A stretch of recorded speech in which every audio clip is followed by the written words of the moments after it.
இப்போ பார்த்தீங்கன்னா சின்ன பசங்கள்லேருந்து என்னென்னமோ யூஸ் பண்ணுறாங்க.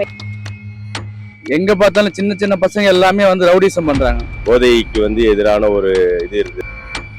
கெட்ட விஷயங்கள் இந்த நாட்டில் இருக்கக்கூடாது. பொதுமக்களுக்கு பாதுகாப்பு. சுத்தமா சிட்டி உள்ள ஒரு கஞ்சா கூட இருக்கக்கூடாது.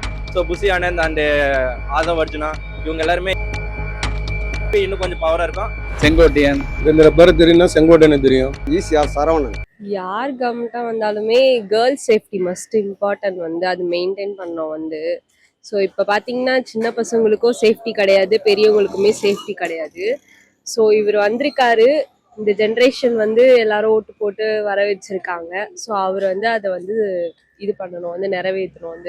கேர்ள்ஸ் சேஃப்டிஸ் இந்த பாலியல் வன்கொடுமைலாம் நடக்குதுல்ல, ஸோ அந்த மாதிரி பண்ணுறவங்களுக்கு கடுமையான தண்டனை எல்லாம் கொடுக்கணும். டாஸ்மாக் இழுத்து மூடணும். இப்போ ஸ்டாலின் வந்தப்போ லேடிஸ் பஸ் ஃப்ரீன்னு சொன்னாங்க. அது ஈக்குவாலிட்டியா மென்னுக்கும் விமனுக்கும் இருக்க மாதிரின்னா நல்லா இருக்கும். எல்லாருமே இதுல ஈக்குவாலிட்டி தான் கேர்ள்ஸுக்கு இருக்க சேஃப்டியும் பசங்களுக்கும் இருக்கணும். மெயின் பெண்கள் பாதுகாப்பு, குழந்தை பாதுகாப்பு மட்டும்தான். முதல் கையெழுத்து பெண்கள் பாதுகாப்பாக தான் இருக்கணும்னு நினைக்கிறேன் நான். அதுக்கப்புறம் இப்போதைக்கு சொல்லிட்டு இருக்காங்க இலவச பேருந்து அப்படின்னு, கட்டணம் இல்லா பேருந்துன்னு. அதுக்கு போட்டா போடலாம். ஆனா எனக்கு பொறுத்த வரைக்கும் பெண்கள் பாதுகாப்பு அந்த சைன் போடலாம். ஏன்னா ஒரு 30 வருஷத்துக்கு பழைய முகம் தான், 30 வருஷத்துக்கு மேலே 50 வருஷம் வச்சுங்களேன். அதுல பார்க்க போனா அவரு முகத்துக்காக மட்டும்தான் இந்த ஓட்டு தவிர மற்ற யாருக்காகவும் இல்லை. இந்த 34 தொகுதியிலையும் இந்த கேண்டிடேட் யாருக்குமே புதுமுகம் தான். ஆனா அவங்களுக்காக பார்த்து ஓட்டு போடல. ஒரே முகம் விஜய் மட்டும்தான், அவருக்காக மட்டும்தான் இந்த ஓட்டு வேந்தது. அடுத்தது இளைஞர்கள் நிறைய இருக்கிறாங்க அவர்கிட்ட. அந்த இளைஞர்களை வழி நடத்தினாலே நம்ம தமிழகம் பார்த்தீங்கன்னா ஒரு சூப்பர் பவர் ஆயிடும். அந்த இளைஞர்கள் விஜயோட பிடியில தான் இருக்கிறாங்க, பிடியிலும் நல்ல பிடியில இருக்கிறாங்க. அவர் நல்லா வழி நடத்தினாருன்னா நம்ம ஒரு குறுகிய காலத்திலேயே ஒரு நல்ல நிலைமைக்கு வருவோன்றது என்னோட கருத்து சார். இளைஞர்கள் தான் எதிர்காலன்றது எல்லாருக்குமே தெரியும். அதனால இளைஞர்களை விஜய் நல்லா வழி நடத்துவாருன்றது என்னோட கணிப்பு சார். அவங்கள வழி நடத்தினாலே எல்லாமே சரியா போயிடும்ன்றது பப்ளிக்கோட கருத்தும் சார். அது சார் எங்களோட ராயபுரம் தொகுதியில விஜய் தாமுன்னு ஒருத்தர் இருக்காரு. அவர் சாதாரண ஒரு ஆட்டோ ஓட்டுநர் தான். அவர் இப்போ தனித்து நின்று ஜெயிச்சிருக்காரு. கண்டிப்பா மக்களுக்கு நல்லது செய்வாங்க நாங்க நம்புறோம். இது வரைக்கும் தமிழ்நாட்டுல தமிழ் ஆளுங்களுக்கு அவ்வளோ வேலை வாய்ப்பு கிடைக்கல. சார் முதல்ல எங்களுக்காக தமிழ்நாட்டு பீப்புள்ஸ்க்காக கவர்மெண்ட் ஜாப் வாங்கி தரணும் நாங்க ஆசைப்படுறோம். கண்டிப்பா பூர்த்தி பண்ணுவாரு. ஏன்னா அவர் மேல இருக்கிற நம்பிக்கையில தான் நிறைய பேர் இவ்வளவு ஓட்டே போட்டிருக்காங்க, மேஜர் டிஃபரன்ஸ்ல ஜெயிச்சிருக்காங்க. அண்ட் பாத்தீங்கன்னா போன கவர்மெண்ட்ல நம்பி ஓட்டு போட்டு அவங்களால என்னென்ன சேஞ்சஸ் கொடுத்தாங்களா, அவங்க கொடுத்த வாக்குறுதியிலே லைக் ரெக்டிஃபை பண்ணாங்களா இல்லையான்னு சாலிடா சொல்ல முடியல. ஒரு நீட் ரத்து பண்றாங்க, அது இன்ன வரைக்கும் பண்ணவே இல்லை. அண்ட் டியூரிங் த எலெக்ஷன் டைம்ல நியர்பைல வரப்போதான் இந்த ஸ்கீம் அந்த ஸ்கீம் சொல்லிட்டு பஸ் ஸ்டாண்ட் ஏசி போட்டு இது பண்றது, ஊர்பட்ட ஸ்கீம்ஸ்லாம் அப்பப்போ பண்ணி அந்த பீப்புள்ஸை கவர் பண்றதுக்கோசம் அந்த நியர்பைல பண்ணிட்டு இருந்தாங்க. பட் அதை ஒரு ஒரு லைக் எப்படி சொல்றது, லாஸ் ஆஃப் மணி தான் சொல்லுவேன் நான். ஸோ இப்போ இந்த நியூ கவர்மெண்ட்டுக்கு ஒரு சான்ஸ் கொடுத்துருக்கோம். ஹோப்ஃபுல்லி அதை நம்ம ஃபுல்ஃபில் பண்ணுவார்னு நினைக்கிறோம். இருக்கிற ஸ்கீம்ஸ் எல்லாத்துக்குமே அண்ட் கண்டினியூ பண்ணுவார் நினைக்கிறேன். பெஸ்டா ஏதோ மாற்றம் வேணும்னு தான் நினச்சி மாற்றிருக்காங்க. பட் வர நம்ம விஜய் சார் திருப்பி சினிமா பாணி இல்லாமல் நாட்டு மக்களை புரிஞ்சு சிஎம் பதவியை பண்ணணும். கரப்ஷன்லாம் இருக்கக்கூடாது, மக்கள் நிம்மதியாக இருக்கணும். எங்கள் வேலையை நாங்கள் பார்த்துன்னே இருக்கணும், யாரும் இடையூறு வரக்கூடாது. இல்லை அது மாதிரி தெரியல, எது நல்லதோன்னு அவருக்கு தெரியாதா? இவ்வளோ தூரம் மக்கள் நம்பி எங்களுக்காக அவர் எங்களை படிச்சுக்கணும். ஃபர்ஸ்ட்டு மக்களை, நம்ம தமிழ்நாட்டு மக்களை புரிஞ்சுக்கின்னு அதுதான் ஃபர்ஸ்ட் சைன் தான் போடணும். அவங்களோட ஆட்சி நல்லா இருக்கும்ன்றது என்னோட எதிர்பார்ப்பு. ஏன்னா அவங்க நிறைய நெளிவு சுழிவுகளை பார்த்துட்டு தான் நிறைய வாக்குகள் கொடுத்துருக்காங்க. போதான் சார் தெரியும், எடுத்தாலும் எதுவுமே சொல்ல முடியாது, எல்லாம் புதுசு தானே. சட்டசபையா அனுபவத்துக்கு அவர் இப்பதான் போறாரு, போகையில தான் தெரியும் என்ன பண்ண போறாருன்னு. அது திமுக செய்த துரோகம். காங்கிரஸ் சமீபமா எலெக்ஷனுக்கு முன்னால கூட ஒரு எம்பி சீட் வாங்குது. அப்போ இருந்து அப்படி பே பண்ணலாமா? தவறுது. ஒன்றும் வெளியே போனேன்னா அவங்க எலெக்ஷனுக்கு முன்னாலே வெளியே போயிருந்துருக்கலாம், பாதிப்பு இல்லாமல் போயிருக்கோம் யாருக்கும். எல்லாத்துக்கும் ஒரு படித்தவங்கள ஒரு 50 பேர்கிட்ட டாக்டர் இன்ஜினியர்லாம் போட்டிருக்காரு, மகளிருக்கு கொடுத்துருக்காரு. ஸோ அந்த கவர்மெண்ட் நல்லா இருக்கட்டும், நல்லபடியாக சிறப்பாக செயல்படட்டும். திமுக காரங்களாக இருந்தாலும் ஆதரித்து செயல்படுவோம். இளைஞர்களை ஒருங்கிணைச்சு ஒருமைப்பட்டு அவங்கள வேற்றுமைப்படுத்தாம ஒருமைப்பட்டு அவங்கள வழி நடத்துறது தான் இது முதன்மையா இருக்கணும்ன்றது என்னோட எண்ணம் சார். போதையை ஒழிக்கிறது முதன்மையான ஒரு இதுவா இருக்கணும் சார். இலவசங்களை முடிந்த அளவு தவிர்த்துட்டு அவங்களுக்கு அடிப்படையான கல்வி கல்வியை மேம்படுத்தினாலே வந்து ஒழுக்கம் வந்துடும், டிசிப்ளின். அதெல்லாம் வந்து பின்பற்றினாலே கரெக்டா இருக்கும் சார். இவங்க ரெண்டுமே வந்து பேரும் பாத்தீங்கன்னா சொன்னது, அண்ணாதுரை முக்கியமா அதுல சொன்னது கடமை கண்ணியம் கட்டுப்பாடுன்னு சொல்லியிருந்தாரு சார். அதை வந்து பின்பற்றுவாருன்னு நான் எதிர்பார்க்கிறேன் சார். அதை பின்பற்றினாலே இளைஞர்கள் வந்து இவரை கண்டிப்பா பின்பற்றுவாங்க. இளைஞர்கள் பின்பற்றும் பொழுது நல்ல ஒரு நிலைமைக்கு நம்ம வருவோம். இந்தியாவுக்கே வந்து தமிழ்நாடு ஒரு முன்னுதாரணமா இருக்குன்றது என்னோட கருத்து சார். எப்படின்னா போலீஸை நல்லபடியா அவர் கண்ட்ரோல்ல வச்சு லா அண்ட் ஆர்டரை ஸ்ட்ரிக்டா ஃபாலோ பண்ணணும். ஒரு தப்புன்னு, அதாவது சிட்டியில் எந்த பிரச்சனையும் இருக்கக்கூடாது. பிரச்சனை என்ன பார்த்தீங்கன்னா, ஆக்சுவலாக பார்த்தீங்கன்னா அங்கங்கே இந்த கஞ்சா இந்த இதெல்லாம் கொஞ்சம் கம்மி பண்ணணும். லா அண்ட் ஆர்டர் கரெக்டாக 100% பண்ணாருன்னா போதும். தலைவர் விஜய் வாக்குறுதி கொடுத்த மாதிரி 200 யூனிட் எல்லாருக்கும் ஃப்ரீ. ஃபர்ஸ்ட் கையெழுத்து அது போடுவார். 2வது 6 சிலிண்டர் ஃப்ரீ. அவர் சொன்ன மாதிரி நல்லா ஆட்சி கண்டிப்பாக கொண்டு வருவார். மேல்மட்ட அரசியல்ல இருந்து எனக்கு தெரிஞ்ச வரைக்கும் எல்லாம் விலங்கமாக தான் இருக்கிறாங்க. ஆனால் இவர் நல்லா ஆட்சி கொடுப்பார். நிச்சயமா மக்களுக்காக ஏதாவது நல்லது செய்வார். எல்லாரோட நம்பிக்கையும் அதுதான். தமிழ்நாடே அவரை வரவேற்றிருக்கு. 75 வருஷ கட்சியாலும் சாதிக்க முடியல, 50 வருஷ கட்சியாலும் சாதிக்க முடியாத ஒரு விஷயத்த 2 வருஷத்துல வந்த விஜய் நம்ம தலைவர் தளபதி விஜய் அவர்களுடைய இந்த ஆட்சி வந்து நல்லாட்சியாக இருக்கும். தமிழ்நாட்டுக்கு மிகப்பெரிய ஒரு எதிர்காலத்தை கொடுக்கும். தமிழ் மக்களுடைய எதிர்பார்ப்பை கண்டிப்பாக நிறைவேற்றுவார். கட்சியில் வந்து மெயினான ஆட்கள் அப்படின்னு பார்த்தா ஆனந்த் சார் இருக்கார், இவர் இருக்கார், நம்ம ஆதவ் அர்ஜுனா சார் இருக்கார். இவங்களைத்தான் மெயினாக எல்லாருக்குமே தெரிஞ்சிருக்கும். பட் புதுசாக வந்திருக்கவங்களை பற்றி இனிமேல் தான் தெரியும்.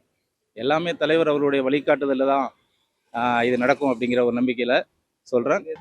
அவரோட ஃபர்ஸ்ட் சைன் ஆல்ரெடி வந்து சோஷியல் மீடியால ஆல்ரெடி லைக் ஸ்ப்ரெட் பண்ணிட்டு இருக்காங்க. என்னன்னா வந்து அந்த ஃபீமேலோட அந்த பஸ் ஸ்கீம் வந்து இன்னும் கண்டினியூவேஷனா, அண்ட் வந்து அந்த வேலையில்லா பட்டதாரிக்கு வந்து அந்த 4000 ஸ்கீம்ன்றத ஃபர்ஸ்ட் சைனா லைக் போட போறேன்னு சொல்லிட்டு நிறைய நியூஸ்ல மீம்ஸ் எல்லாம் போயிட்டு இருக்கு. மேபி அது இருந்துச்சுன்னா ஒன் ஆஃப் த பெஸ்ட் சைனா இருக்கும் நான் நினைக்கிறேன்.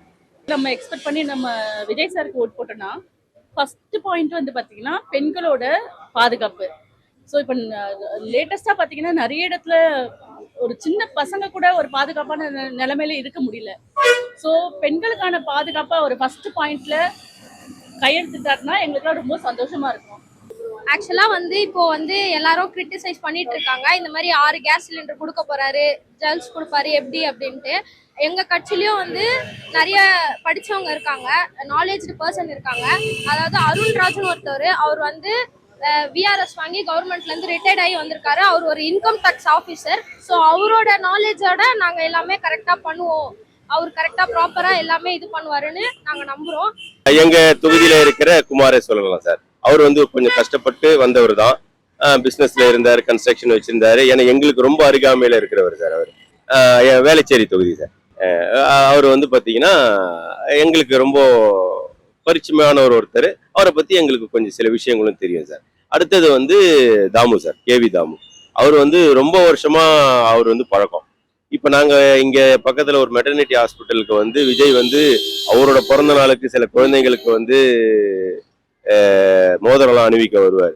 அப்போ பார்த்தீங்கன்னா எல்லா அரேஞ்ச்மெண்ட்டும் கேவி தாமு வந்து பண்ணுவார் சார். அவர் ரொம்ப அருமையான நட்போட இருக்கிற மனிதர் சார், அன்பான மனிதர். அவரை நல்லாவே எங்களுக்கு தெரியும் சார். காங்கிரஸும் ஒரு தனி பெருங்கட்சி. இவங்களுக்கு அரசியல் அனுபவம் கம்மின்னு வந்து நிறைய பேர் சொல்றாங்க சார். அதாவது தாவேக்காக்கு இருக்கு, இல்லாமலாம் எதுவும் இது பண்ண முடியும், இவ்வளவு பெரிய வெற்றி அடைய முடியாது சார். ஏன்னா இவங்க வென்று எடுத்தது எல்லாமே வந்து பார்த்தீங்கன்னா ஒரு மாபெரும் ஜாம்பவான்களை தான் வந்து வெற்றி பெற்றிருக்காங்க. இது வந்து சாதாரண வெறும் இந்த பாமர மக்களை வச்சு இவங்க ஜெயிச்சிட்டாங்கன்னு சொல்ல முடியாது சார். இவங்களுக்கு பின்னாடி நிறையா திட்டங்கள்லாம் வகுத்து தான் எல்லாம் பண்ணியிருக்காங்க. அதில் வந்து பார்த்தீங்கன்னா காங்கிரஸ் வந்து ஒரு பழமையான ஒரு எப்படி சொல்ற அரசியல் அனுபவம் வாய்ந்த ஒரு கட்சிங்க. அவங்களுக்கு இவங்களோட அறிவுரைகள் வந்து நல்லாவே கை கொடுக்குன்றது என்னோட கருத்து சார். ஆனா அவர் வந்து சட்ட ஒழுங்கு கொஞ்சம் ஸ்ட்ரிக்டா ஆகுனா நல்லா இருக்கும். ஏன்னா அதுதான் இப்ப எல்லா இடத்துலயும் வந்து தலைவிரிச்சு ஆடுது. எங்க பார்த்தாலும் சின்ன சின்ன பசங்க எல்லாமே வந்து ரவுடிசம் பண்றாங்க. அதுதான் இப்ப மெயினா இருக்கு. பொதுமக்களுக்கு பாதுகாப்பு இல்லை.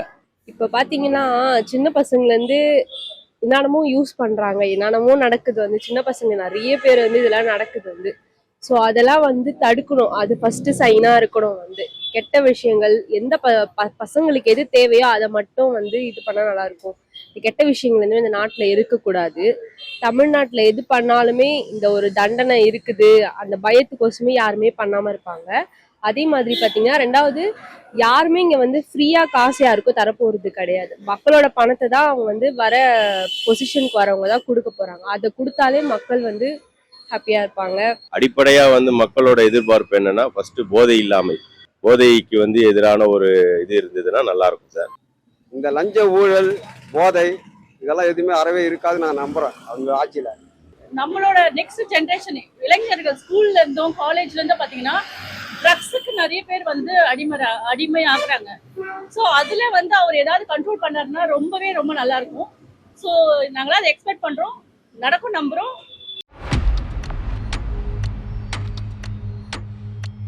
செங்கோட்டையன் அவர் வந்து ரெட்டையில இருந்து வந்திருக்காருல. ஸோ வந்து இந்த மாதிரி சீனியர்ஸ் ஆஃபீஸர்லாம் இங்க இருந்து வந்திருக்காங்க. மற்ற கட்சியில இருந்து ஏன் வந்திருக்காங்கன்னா, இப்போ ஒரு மாற்றம் வரும், புது ஜென்ரேஷனுக்கு வந்து அடுத்தது அவர் என்ன புதுசா செய்ய போறாரு, என்ன சேஃப்டி வரப்போகுது, இதெல்லாம் எதிர்பார்த்து தான் வந்து ஓட்டு போட்டிருக்காங்க. யாருமே சும்மாலாம் ஓட்டு போடல. வந்து யாருமே தெரியாம விஜய்க்காக போடணும் மட்டும் இங்க கிடையாது. விஜய் பின்னாடி எவ்வளோ பேர் இருக்காங்க, வந்து நல்லது செய்யறவங்களும் இருக்கிறாங்க. ஸோ அதெல்லாம் பார்த்து தான் வந்து ஓட்டு போட வந்து வந்திருக்கோம். செங்கோட்டையன் இப்போ அவர் வந்ததுனால கொஞ்சம் உங்களுக்கு கொஞ்சம் ஒரு பெனிஃபிட் தான் நினைக்கிறேன். செங்கோட்டையன் மெயின் இப்போதைக்கு. அப்புறம் ஆதவ அர்ஜுன் ஓகே, பேக்ரவுண்டு அவர் பின்னால இருந்து எல்லாமே செய்யறாரு, ஒரு ஸ்ட்ராங்கு, அதுல எந்த மாற்றமே இருக்காது. ஃபாலோ பண்றது ஒன்றும் பொறுத்தல இல்லை. லைக் ஆல்ரெடி வந்து அவங்க முன்னாடி இவர் லைக் அரசியலில் கிடையாது, அது முன்னாடி விஜய் மன்றம் அந்த மாதிரி இருந்தாங்க. ஸோ புசி ஆனந்த் அண்டு ஆதவ் அர்ஜுனா இவங்க எல்லாருமே இப்போ கூட வந்ததுனால மேபி இன்னும் கொஞ்சம் பவராக இருக்கும். அநேகமாக டெபுட்டி சிஎம்மா வந்து செங்கோட்டையனை தான் இது பண்ணுவாங்க, because has a more experience in that. So already அவங்க ஏடிஎம்கேல இருந்திருக்காங்க. So one of the best candidate party deputy CM நான் சொல்லுவேன் நான். இந்த பேர் தெரியும்னா செங்கோட்டையனை தெரியும். இப்போ நிர்மல்குமார் ஒருத்தர் இருக்காரு, ஆதவ அர்ஜுனா இருக்காரு. இப்போ எங்கள் இது ஏரியா இருந்தோம்னா தாமு தெரியும், இங்கே ஆட்டோ ஓட்டுறனால நானும் ஆட்டோ டிரைவர், அவர் ஆட்டோ டிரைவர். எங்கள் தொகுதியில் ஜெயிச்சவர் ஈசிஆர் சரவணன். அந்த தம்பி நல்ல தம்பி, உண்மையிலே அவர் மக்களுக்காக கண்டிப்பாக செய்வார்ன்ற நம்பிக்கை எனக்கு இருக்கு. ரெண்டாவது திருவான்மூர் பகுதியில் இருக்கிற ஆட்டோ ஓட்டுற சாதாரண ஒரு டிரைவர் இன்னைக்கு ஒரு எம்எல்ஏ ஆகியிருக்காருன்னா தலைவர் விஜய் சார் அந்த பெருமை எல்லாம் அவரோட ஃப்ரெண்டோட தம்பி தான் கேவி தாமு.